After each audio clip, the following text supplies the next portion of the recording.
Je hoort het toch, hè? Lijst wel op een Ankie van Grunsvankenij voorgedeeld. Ja, maar van die spontaan werd het wel zo, hè? Is niet gelukt, nog een beetje. Ja, de klein hoor dat niet. Nee. Wat me wel gelukt is, zo, wat me wel. Ik heb er momenteel in een liggen, mensen, klein, 22 jaar oud. Uitzonderlijk. 22 jaar oud. Ligt een hele dag lang uit op de bank ook nog. Dat is mijn zoon.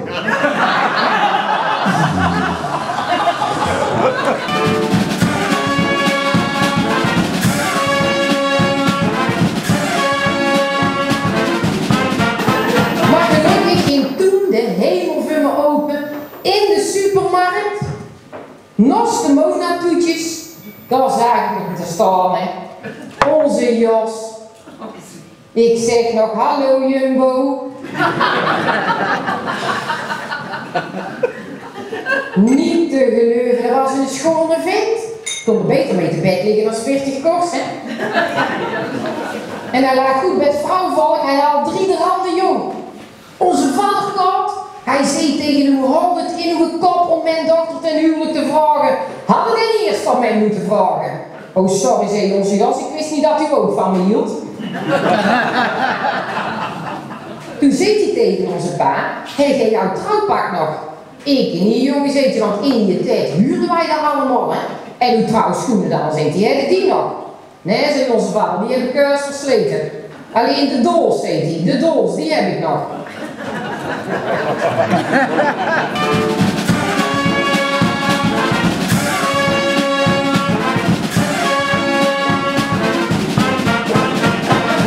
Ankie van Gunsven, hey, dat is niet de minste, hè? Ankie van Gunsven had ik gevraagd of ze met Bonfire op wilde komen dragen.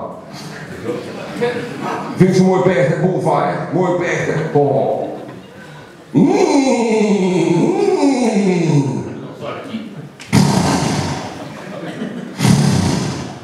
Zeg jij niet.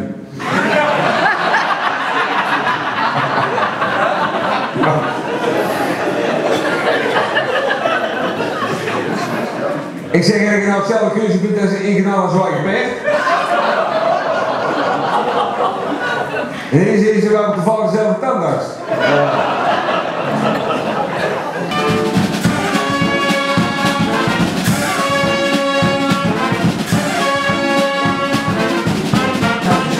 De Brabants kampioen bier drinken, jongens. Brabants.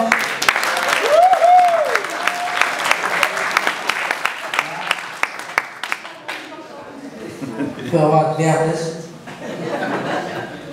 Ik wil zeker vent bij me aan de deur van de postcode kloterij.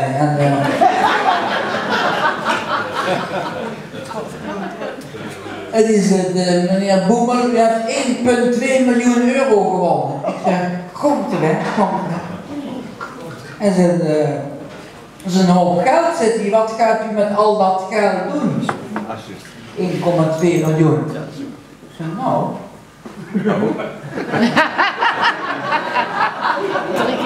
Ik zeg, ik denk dat ik eerst al mijn schuldeisers maar eens ga terugbetalen, niet dan? Oh ja, zit hij, oh ja, en de rest? Ja, de rest die moet wachten.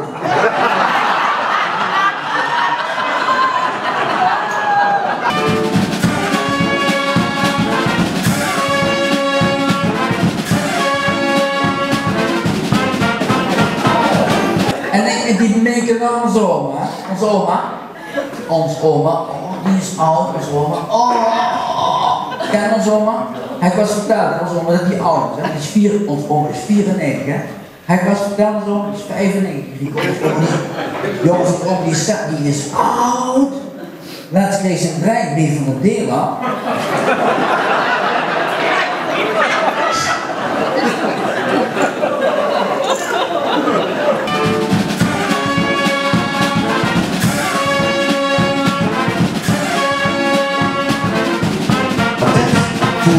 Beste mensen, dit, ja, al die bekende gezichten, dit voelt als thuiskomen. Het voelt als thuiskomen, echt, ik meen het. Uit de grond van mijn hart. Ik vind het iedere keer weer geweldig om hier terug te zijn in Hilvarenbeek, echt. Ja. Dat weet ik, de sfeer alleen al, de sfeer en de warmte. Hè? Want je gaat die gewoon kapot, hè?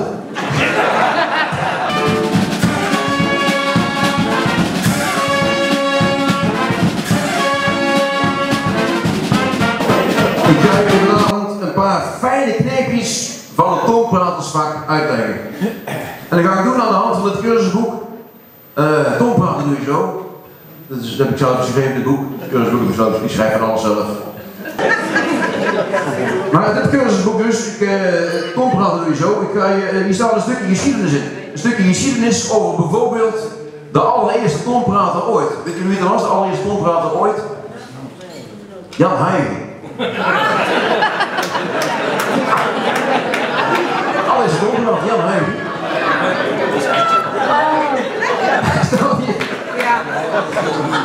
Staat hier een schitterende foto van hem.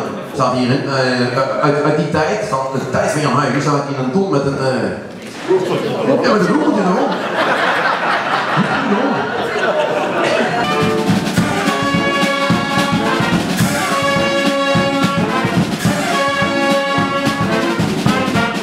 Mensen, ik moet maar even zeggen, ik kom nou hier even een verhaal doen van mijn gynaecologenpraktijk. Ja, geweldig mooie praktijk.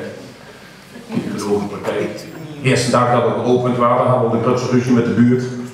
Ja, de eerste dag begon ze al te zeuren en ik had gewoon voor de opening had ik niks meer gedaan dan een spandoek op de muur gehangen. Daar stond ook grote opening.